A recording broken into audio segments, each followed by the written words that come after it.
Okay.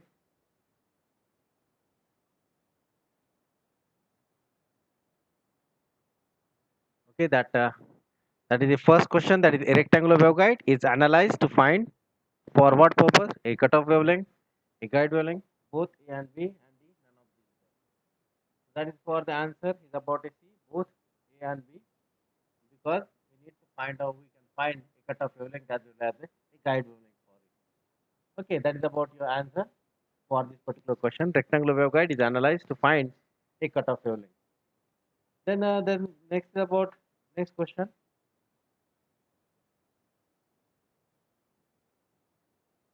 Sorry, the waveguides are single conductors. Okay, next question that we can go ahead here. That's about the waveguides are a single conductor system, usually made with a highly conducting metal walls. B, which can support T waves. C, which can support TM waves, and will support all of this. Second question: the waveguide are a single conductor system. Okay, waveguide it has a single conductor. Internal walls is a conductor there. Conducting surface is there. That is inner surface is conducting one. And then what is the use of this particular? Okay, so here we can say that usually made with what? Usually made with highly conducting materials, metal walls. Okay, that waveguide is having a highly conducting metal wall. Second, which can support a T waves, which can support T waves means was transverse electric waves, TM waves, which can support a transverse magnetic wave, TM waves, and all of the above. What is the answer for this? All of you type your answer for this particular question. Write down. Okay, type your answer for this particular question. Yes. Answer for this particular question. Question number 2. What is the answer? Okay, why D? Okay, D. Okay, good. That the answer is about D because a rectangular waveguide it is a highly conducting walls. Okay, that is true. It will support for the T waves. That's why this one is true. Again, it will support for the TM wave. Then a rectangular waveguide does not support a TM wave. Okay, it will not support a TM wave. Next question now. That is, the waveguide can be considered here. The waveguide can be considered as highly conducting outside walls, highly non-conducting inside wall, both A and B, and D none of these. What is the answer for this? Generally, waveguide has a conducting walls there. Internally, it is a conducting walls there. Waveguide can be considered as highly conducting outside wall, highly non-conducting inside dielectric there. Okay, and both A and B. What is the answer for this? The answer someone says none of these. So that answer. The answer for this one. See that is about we can say that it has a highly conducting. Actually, it is wrong here. We can say that it is about a B here. So highly non-conducting inside dielectric. Outside walls are not conducting.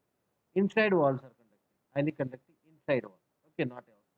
If it is the inside here, then it will be a C. Okay, that's about the answer for this particular question. Next, waveguide has the high power handling capability. B, higher maximum operating frequency. Waveguide has the high power handling capability. B, higher maximum operating frequency. C is low loss, and D all of the above.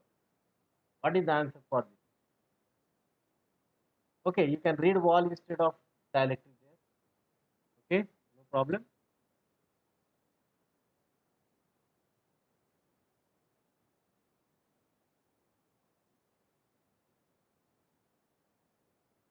Right. Then waveguide has high power handling capability, or it has a higher maximum operating frequency, low loss, or all of these.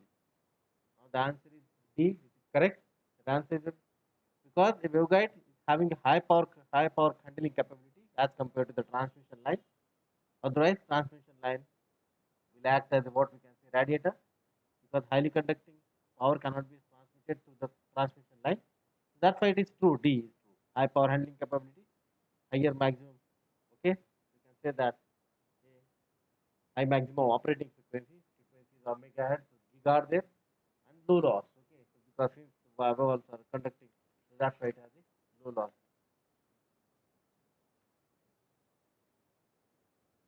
Next question now. Waveguide loss. Waveguide has a single conductor system. Waveguide has a single conductor system. B, that energy travel in the form of T or a TM mode. C, frequency of the wave must be larger than the certain value.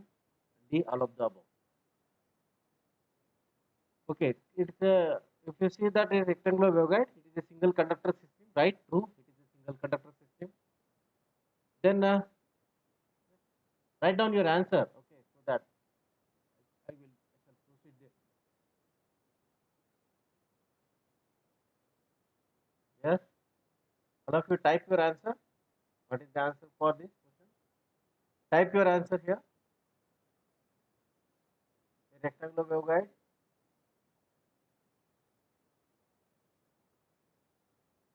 Okay, D, D. Okay, correct answer actually D. It is single conductor system. Okay. Then energy travel in the form of what? T or a TM mode, right? It is true. It is energy travel in the form of a transverse electric mode or a transverse magnetic mode. It is true there. And frequency of the wave must be larger than the certain value, because higher the cutoff frequency, whatever the signal is there, that will be propagating to it. So that's why that answer is about a D for this given particular question. Okay. So this one is about your answer for this particular question. Next about we have a next question. Okay, this next question now. Rectangular waveguide.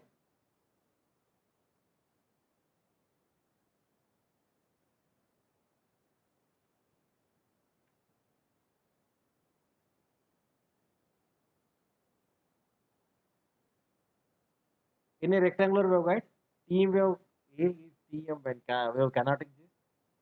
B with Ez is 0, Hz is equal to 0.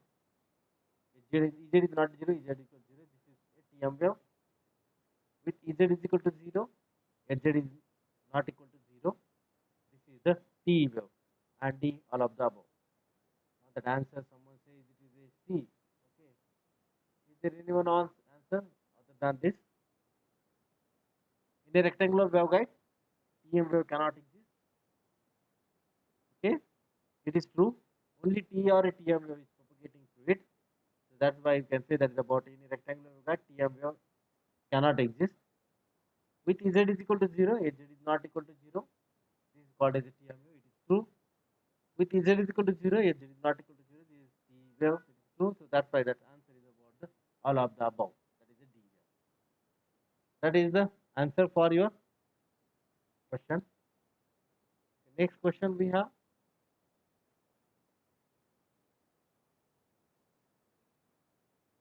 The dominant mode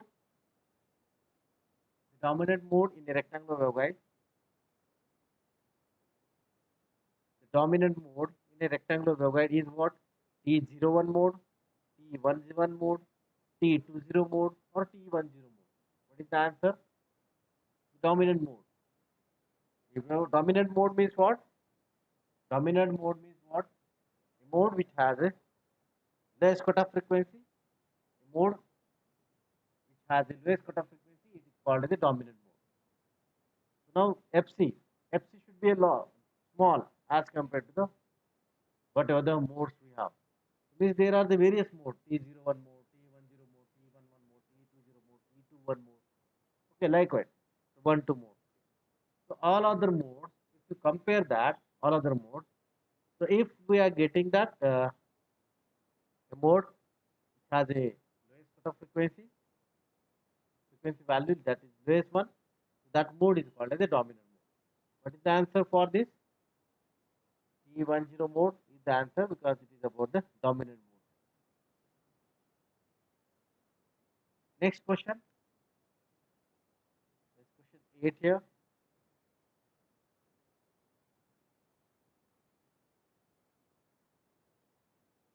conducting diaphragm, extending into the waveguide from either one or both of the side walls produces the effect of. Okay, now the conducting diaphragm means we have a rectangular waveguide there, and in that particular rectangular waveguide, there is some particular conducting wall.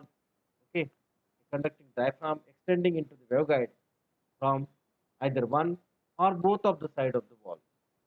Means what? Question is what? If we have a rectangular waveguide, okay,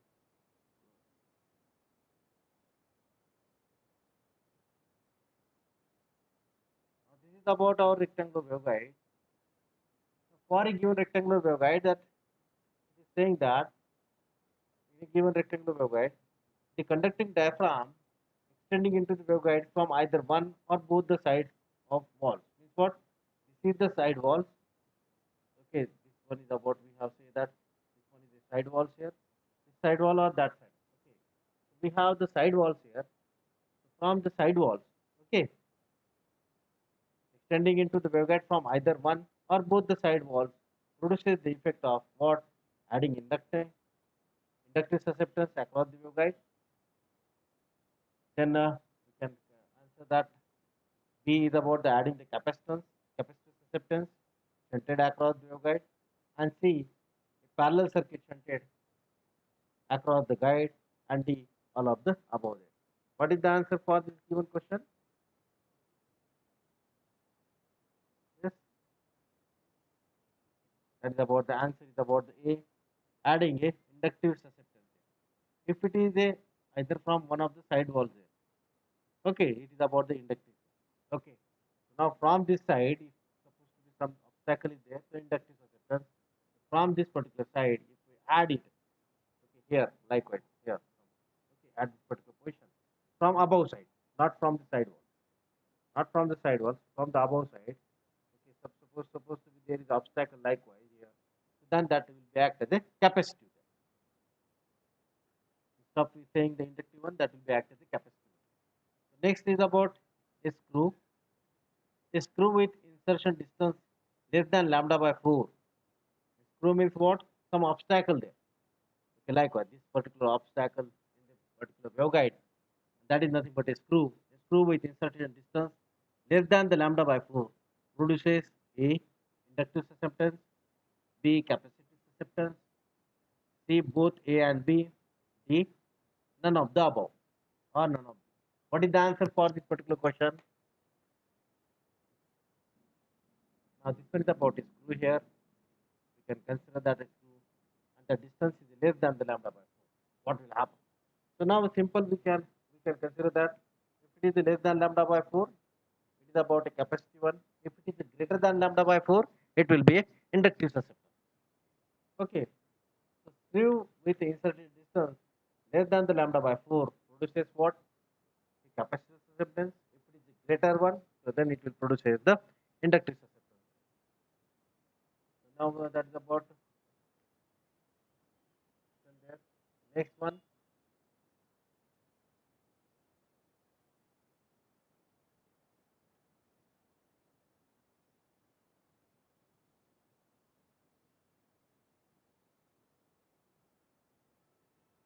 Now the next question is about the bending of the waveguide. If the bending of the waveguide is in the E plane, if the bending of the waveguide is in the E plane, then the resultant structure is what? Okay, if the bending of the waveguide is in the E plane, then the resultant structure is, that is A, E plane bend, B will be H plane bend, C both A and B, and D none of these.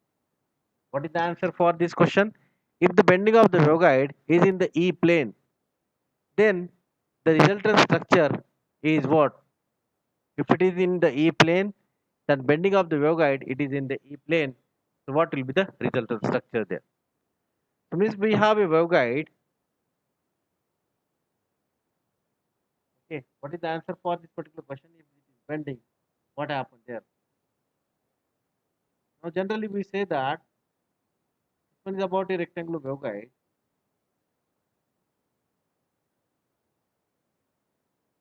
For the given rectangular waveguide, this is nothing but your electric field component, and this one is about your magnetic field component. Now this, okay, this is nothing but what we can say. These are nothing but this one is nothing but a plane. This is nothing but a E plane there. Okay, because we have a electric field component there that is perpendicular. That's why this is nothing but a E plane. When we say this one is a E plane, if the bend occurs here, bend occurs in the direction of the E plane, then it is called as the E plane bend. Now this is about the magnetic field component. Okay. Now, so if it is this one is a magnetic field component, if I draw here, this is nothing but a magnetic plane. This is nothing but a magnetic. If I bend the waveguide likewise, instead of that, it's supposed to be I bend the waveguide likewise. In that case, it is called as a E plane, H plane bend. If I bend the waveguide in this particular direction,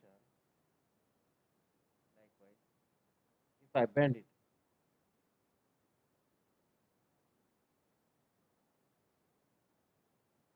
okay, if I bend it,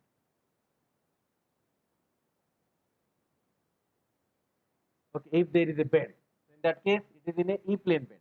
So that's why you can say that if it is in a E plane, that bend is called as a, okay, if it is in A plane, that bend is called as a E plane bend.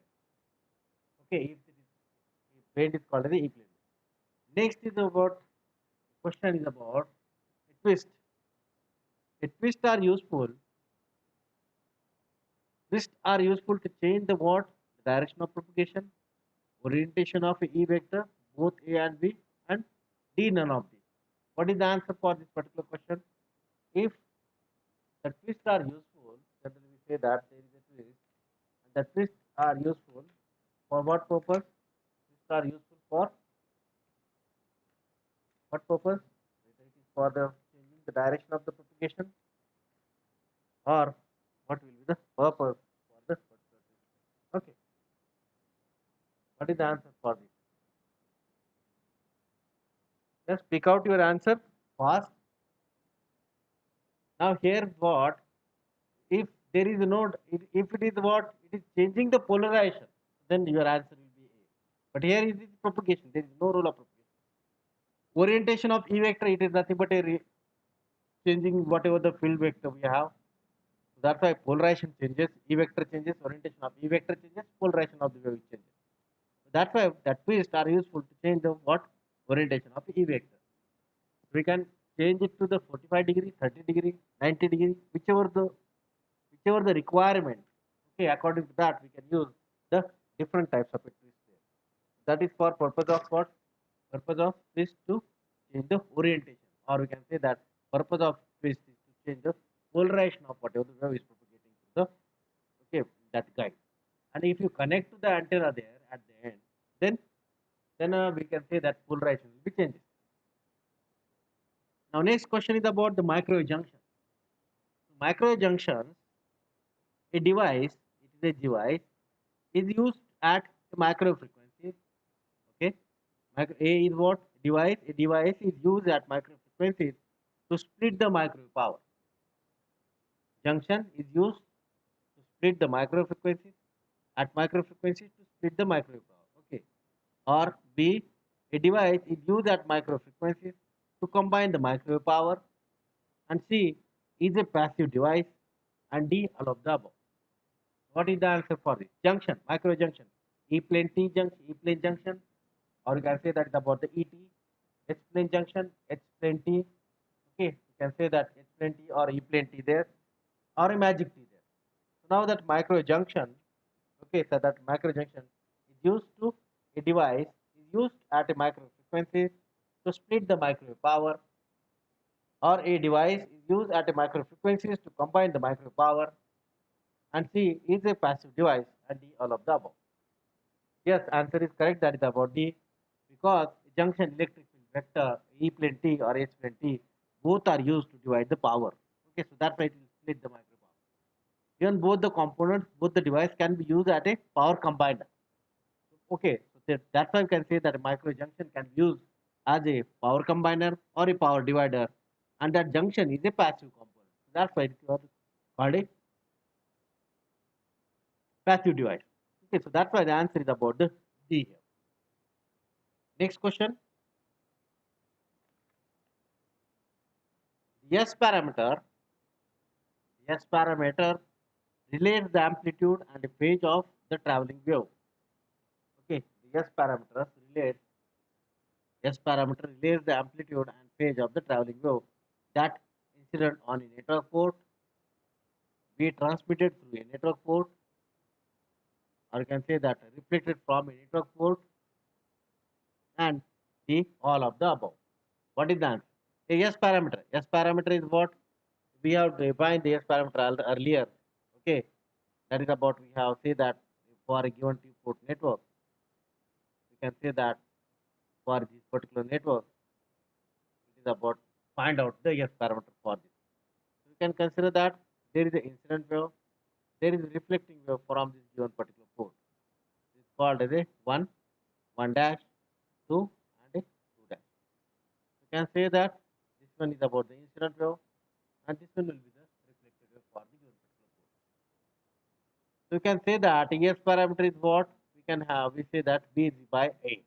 That is about the incident reflected by the incident. So that is about okay, correct. It is about the D here. The answer.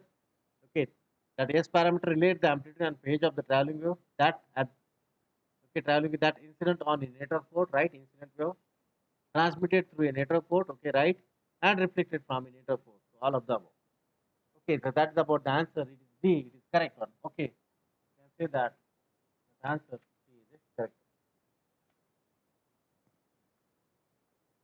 Now next question.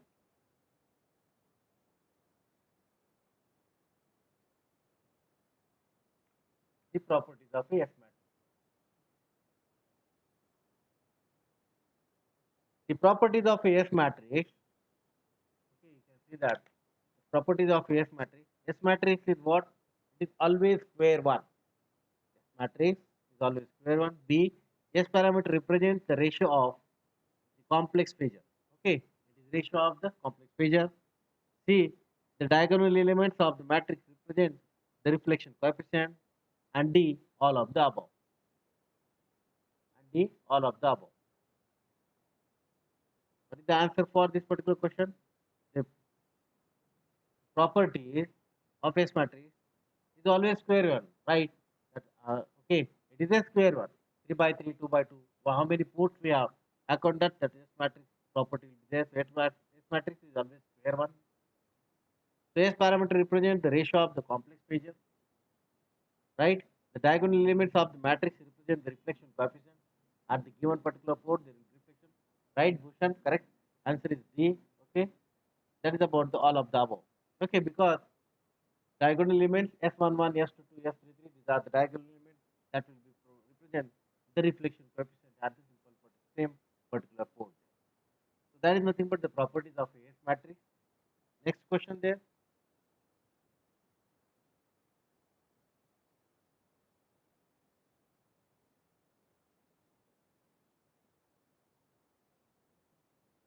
The following terms are true with the S matrix. Okay, the terms true. Okay, that's whatever the true terms we have with the S matrix. A. The complete characterization of a network at a macro frequency is possible. And B. The requirement of open and short circuit completely unnecessary for the modeling of the electrical circuit that is at a micro frequency. Then C. It defined with the match load termination, avoiding the possibility of a serious reflection back toward the source there. And D is of the all of them. Now the answer is D here. Okay. Because already when I put down here, that answer shows you. Okay. It is correct. The S matrix is what? It is characterization of a network at a micro frequency is possible. S matrix is used to characterize a micro circuit at a micro frequency. That's why it is possible. When then in general that in circuit theory, open circuit and short circuits are used to analyze the circuit or a synthesis part. But here the requirement of open and short circuit is not necessary there. Okay, for the modeling the electrical circuit. See, it defined with the match load termination. Okay, defined with match load termination, avoiding the possibility of a serious reflection back toward the source. Okay, it defined with a match load termination. So all the components to be defined with a match load termination there, and then avoiding the possibility of a serious reflection back toward the source. And D, all of the above. So that's why the answer is about the D. So next question. I think my answer is here.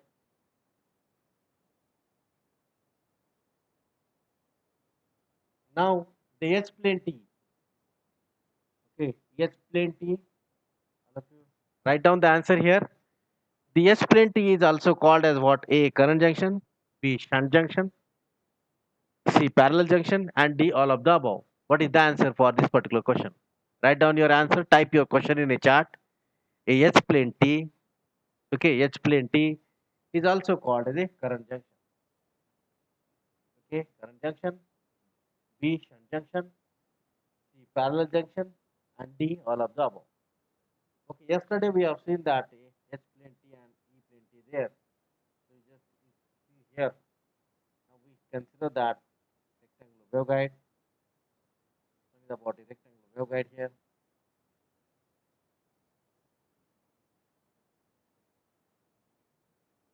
Okay, for the rectangular waveguide here, we can say that about the electric field vector, and this one is about the magnetic field vector.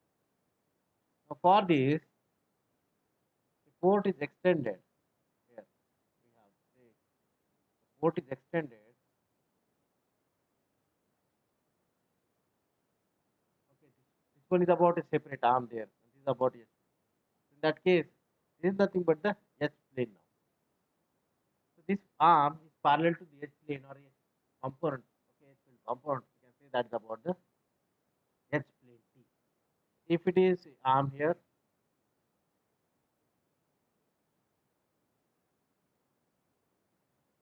we can say that is about the E plane because it is about your electric field vector likewise. And if this arm is parallel to the electric field component or electric field or E plane there, it is called as the E plane. If it is only this one, it is E plane T. If it is only this one, it is about the H plane. And both are there, it is called as a both of them is called as a magic. Now the answer H plane T, H magnetic field component, del cross H. If you find out, it is nothing but a current. You can say that it is current junction. Current, okay. If it is okay, we can measure the current where we have the junction is about. We can say that shunt junction there. Okay, so we can measure that is about the current there. Parallelly, we can measure the current there. Okay, so that's I can say that about the parallel junction. Okay, so parallel junction, shunt junction, or a current. So both D is there. It is correct. That D it is current junction, magnetic field, shunt junction, or a parallel junction. Both are same. And D that's about the all of the above. That's about your question. Answer for this particular question. Next is about your E plane. Now the E plane T is also called as someone is writing typing D. Okay, right? It is current junction because earlier above question is same. Okay.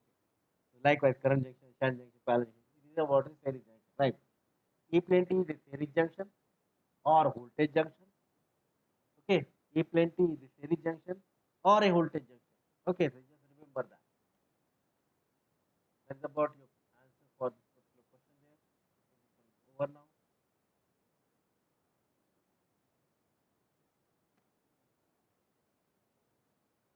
Next question.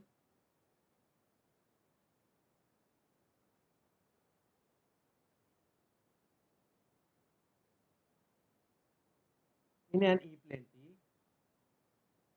the power incident at port 3, E plane T, okay, the power incident at port 3 is P, then the power appears at port 1 and port 2 is what? Okay, power appears at port 1 and port 2. be P by 2, P by 4, P by 2 at port 1 and P by 4 at port 2, P by 4 at port 1 and P by 2 at port 1. Okay, which one? What is the answer? That is about A. Someone said A, position correct. Okay, that is P by 2 each or P by 4. That is about, okay, this is actually it is a power divider. We say that this is about E plane T. Now the question is that if we provide, this is about the E plane T, if we provide the input to this particular port, the power will be divided equally. Okay, power will be divided equally. Now the condition is that if we say that if P by 2, okay, so we can consider that the power will be equally divided. That's why I can say that this is about a P by 2. But if you consider that the port is of the one of the port now. Now suppose I am saying that this is about a junction E plane T junction. If I am providing input here, the power will be equally divided. But if suppose I am giving the input to the one of the port here, either P1 now, power is supposed to be I am providing the input to the P1, so power will be available here as well as here. In that case, it will be a P by 4 in that particular condition. Next is about next question. You can say 19.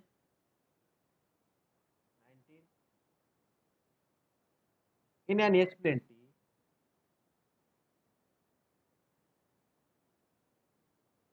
okay, in an H plane T, if the amplitude of the input wave at port 3 is A, now it is amplitude A, then the output at a port 1 and a port 2 is in an H plane T,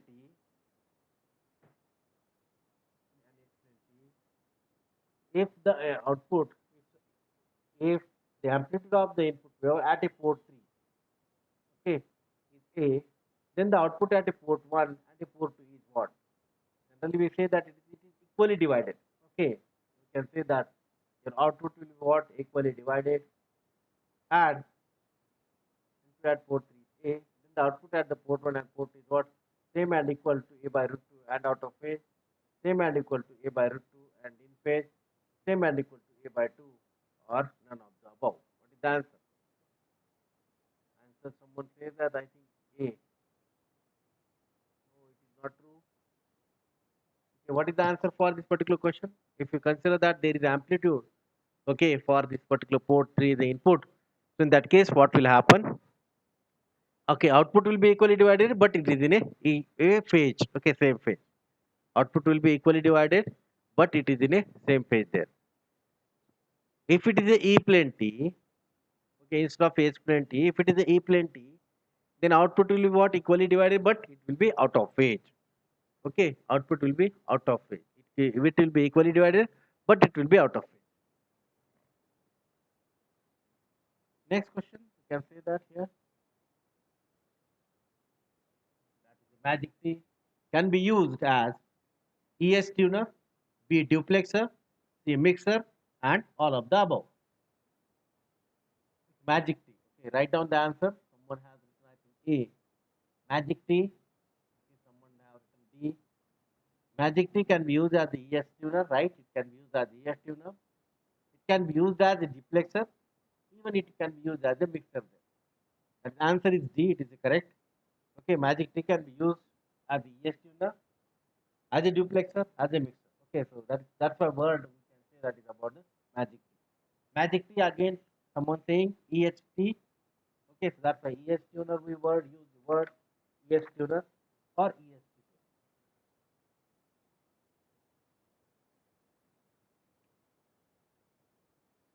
Next one, a directional coupler is what? A reciprocal network, a lossless network, matched four-port network, and all of the above. Directional coupler is what? A reciprocal network, lossless network, okay, a reciprocal network, lossless network, match the four-port network, and the all of the above. What is the answer for this particular question? Someone has written that is D. Okay, that is about a correct one. Directional coupler, all the D or whatever the just matrix we have seen for the given particular junctions or a T, those are the reciprocal one. A lossless network, because the junctions are matched, that's why I can say it is a lossless network. And match the 4-port network. It since directly coupled is a 4-port, so that's why it can say that match the 4-port network. That's why the answer is about the D, all of the above. Now the question is tricky.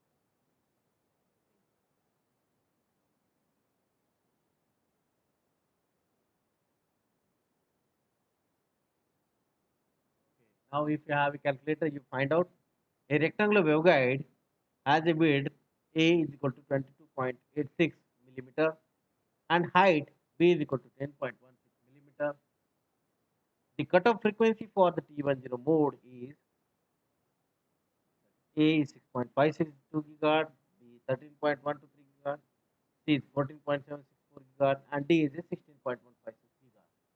What is the answer for this particular question? If you have a calculator, okay, all of you type your answers here. What is the answer for this question there? Because if you see that FC for the 10 mode, okay, FC for the 10 mode is equal to what? 1 by twice of under root mu epsilon. 1 by under twice, okay, under root mu epsilon into what?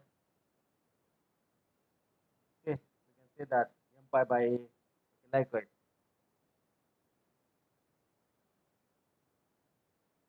What is your answer there?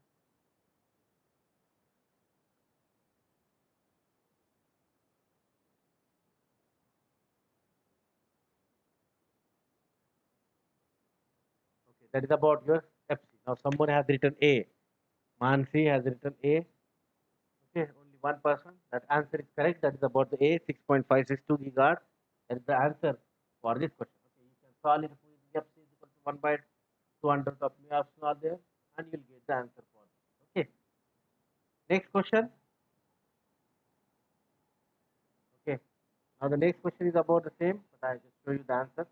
A rectangular waveguide is operated at 20 gigahertz. Then the guide wavelength of the dominant mode. Dominant mode means what? T10 mode. Okay, the dominant mode means what? T10 mode. Again the same. It is the same. Okay, m will be 1 and n will be, this term will be a 0. Okay, for a T10 mode, this term will be 0. Dominant mode means what? A T10. So n will be 0. Okay, dominant mode what? Mn, m will be 1, n will be 0. 1 by a bracket square. If you solve 1 by a bracket square, and this is nothing but a factor. Okay, so we will get that whatever the what will be the terminal. So that's why we can say that question number 23. It is about the answer B, that is about the 15.87 mm. Okay, what is the guide wavelength? Okay, that is about the lambda. Now next question. A waveguide has behaves as a waveguide behaves as a low pass filter. Waveguide behaves as low pass filter, high pass filter, band pass filter, and all pass filter. A waveguide behaves as a low pass filter, high pass filter, band pass filter, and all pass filter. What is the answer? Someone says B. Okay, it is a high pass filter, correct? Because above the cutoff frequency, signal will propagate through it. Okay, it's not A, it is not a low pass filter, it is a high pass filter. Above the cutoff frequency, say that our X band, okay, micro frequency operating about the 8 gigahertz. So above 8 gigahertz, signal will propagate. Below 8 gigahertz, it will not propagate. Okay, it is about act as a high pass filter, not a band pass. Then the last question here, the dominant mode is defined as a mode having a, that is the lowest cutoff frequency, the highest cutoff frequency, the cutoff frequency equal to the propagating signal, and frequency independent characteristics. What is the answer for this? The dominant mode is defined as, okay, dominant mode is defined as the mode having, okay, it has a lowest cutoff frequency. Okay, that answer is about the A. Dominant mode, which has the lowest cutoff frequency, it's called as a mode which has the lowest cutoff frequency. It's called as a dominant mode. So that's why the answer is about the A here. Okay, the mode which has a lowest cutoff frequency, it is called as a dominant mode. So that is about our, okay, model. We have seen there model 2. Okay, so now if you have